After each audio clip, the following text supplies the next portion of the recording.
Now, in terms of what is not being used yet, the big one is that large elements of Russia's most elite ground force, the First Guards Tank Army, remains, as far as we can tell, in their bases around Moscow.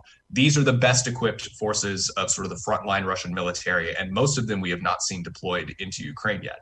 There's also a number of reserves of Russian airborne troops, the VDV, that we have not seen, as well as naval infantry. We have only seen scattered reports of the Russians attempting various amphibious landings on the Black Sea coast. We think likely due to poor weather, but we can't guarantee that. But that's a large reserve that we think could still be committed into the fighting to date.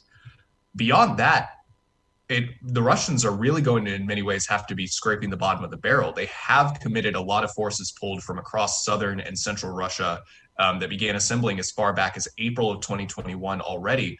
And there's likely not too many other high readiness forces that they can funnel into this conflict. And it's frankly miraculous that they have allowed the Ukrainian Air Force to remain operational 8 days into the war, when they should have theoretically had the capabilities to ground it very early on in operations.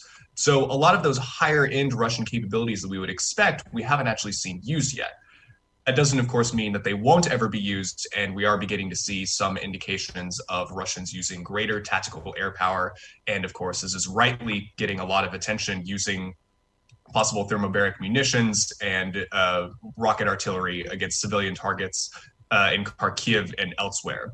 And if the Russians do commit to that approach, which they originally declined in the early days of the war, of using their sort of massed firepower to clear cities, that will unfortunately likely start to turn the tide in some of these situations against Ukrainian forces, or perhaps forced capitulation, as they are likely trying to do in Mariupol right now.